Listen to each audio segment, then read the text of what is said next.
Hello Planetmans! I'd like to discuss the spawn system changes introduced by the Oshur patch. We have stepped away from the spawn priority system from 2019 as it ended up providing too much freedom in later iterations, and have opted for something closer to the spawn system in 2018 with additional flexibility. Yeah, that's a sentence. I wonder how many people actually remember the old new 2018 spawn system. I sure couldn't recall it initially. So let's establish some basic mechanics and then dissect the elements of the spawn system and the changes. Because there are several types of spawns in the game and each is affected differently. We are going to talk about the availability of spawns, but also about the respawn timer, that is how long it takes for a spawn to become available.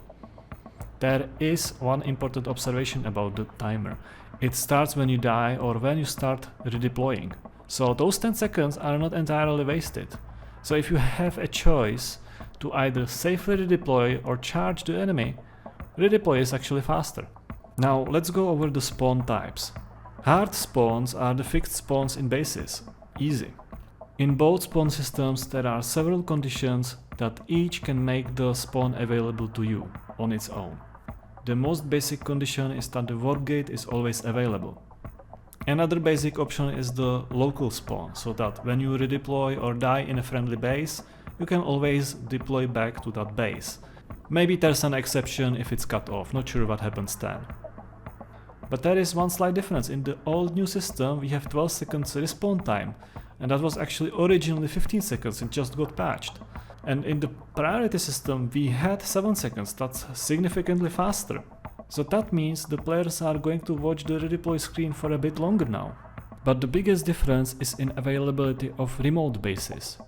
In the current old new, you can redeploy to bases that are within lattice range, that is within 3 links of the lattice system, or the nearest major facility or the nearest minor facility. Major facilities are those big bases, biolabs, amp stations, tech plants, containment sites, or the new Oshur Trident restaurants. Minor facilities are 3-point bases that are not major facilities. These have an icon with 2 dots. Now since the respawn time is just 12 seconds, you can actually take advantage of this and redeploy to a base that's closer to your ultimate destination, and within 1 or 2 redeploys you should get there. You can even start redeploying while in the loading screen. You don't even need to wait for PlanetSide to finish loading you into the new base. The priority spawn system was actually supposed to avoid this awkward flow. It would allow you to redeploy to far away bases as long as it doesn't threaten balanced fights. You were allowed to redeploy to directly adjacent base with 20 seconds respawn time, and to any base that's not overpopped by your faction with 30 second respawn time.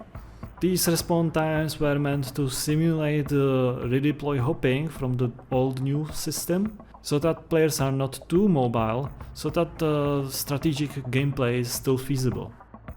Both spawn systems also have a condition that's meant to encourage balanced fights. The old new has the reinforcements needed feature. This is a feature that at most designates a single base as reinforcements needed. It's going to be a base that's overpopped by the enemy and the capture is in progress. Unfortunately, it's not exactly clear what are all the requirements, so sometimes you can see a base that definitely does need reinforcements, but the system doesn't think so, and it actually doesn't designate any base for reinforcements. So it's not something you should rely upon. The priority spawn system had the underpop condition, so you could spawn on any base where your faction is underpopped and the respawn time would be 7 seconds, and it worked reliably. Soft spawns is the term I'm using for some of the player-made spawns that materialize Planetmans out of thin air, specifically Elysium Tube, a router from Router Spire, and deployed vehicles, Sunder, Deliverer, Lodestar, and the rare AMS Colossus tank. As far as I know, the old new spawn system does not have any restrictions on these soft spawns.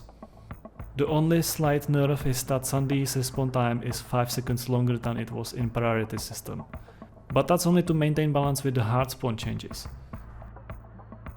The priority system allowed only local soft spawns and soft spawns in bases where your faction is not overpopping. I don't think that lately there was any difference in respawn times based on population. It was 10 seconds for zombies and 20 seconds for construction basically. I do have to note that the routers have been nerfed significantly. They will be a very rare sight now, because now the router will work only within 500 meters of the router spire, which means every time you want to use a router in a new base, you have to erect a silo and router spire for that particular base. And this router spire will be quite vulnerable to any enemies that happen to find it. Also, they have changed it so that when the router spire is destroyed or when the silo runs out of cortium, the router also stops working. That was not the case before. The squad beacon spawn deserves its own category because it is limited to the squad and not affected by any other restrictions.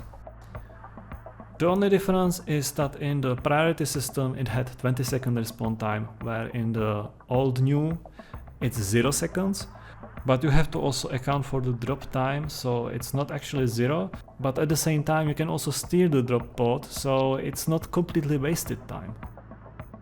Transport vehicle spawns are undeployed Thunderers, Galaxies and Valkyries occupied by a squad mate, or any other vehicle occupied by a squad mate with the Logistics Specialist implant.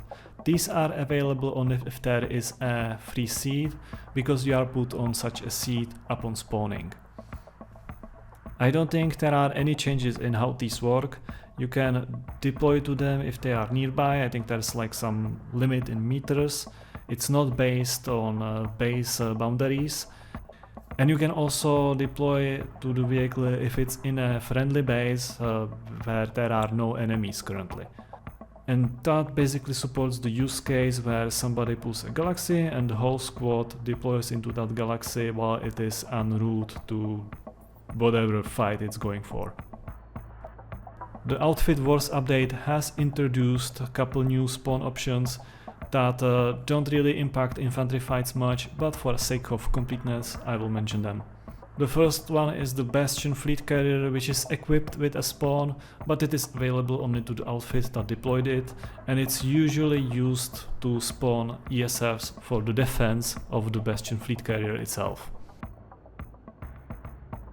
And then there is the Steel Rain outfit resource, which is one use only and applies only to a single squad, but on the other hand it does sort of revive maxes, and it can also deploy you anywhere on the map, but there is also a 30-second countdown, so it's not something that will keep you in a fight. It can break a fight, but it won't keep you in a fight if you are getting killed. And now the final spawn type. The weirdest of them all, the Join Combat button. It often just selects another spawn, but sometimes it does send you to battle in a drop pod even if there's no beacons in the area, hence why I consider it a spawn type. It's supposed to guide players to good fights, while at the same time it often ruins fights by ignoring the rules. So that's all the spawn types and changes I know of. I'll try to avoid stating any opinion on whether these changes are good or bad, because I want this video to be a resource in the general discussion about the spawn system. The thing is, there's a lot of changes and there's a very little documentation out there, so it's very hard to figure out how the changes have actually impacted the game. And that's exactly what this video is trying to address. That said, I think I can brainstorm a bit about the goals of the spawn system.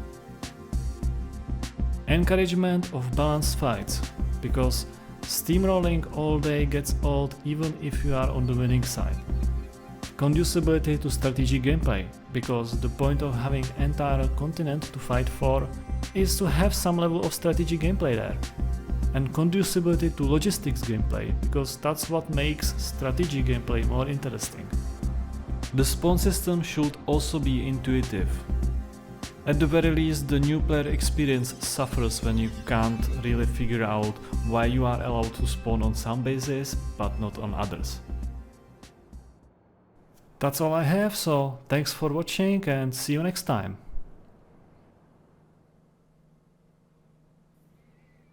One bonus idea. So sometimes joint combat cannot fight a good battle. So what if it actually put you in a free new Thunder and told you to go somewhere and start a battle? Like give you a mission with fat rewards based on, actually people spawning in as you deploy the Thunder.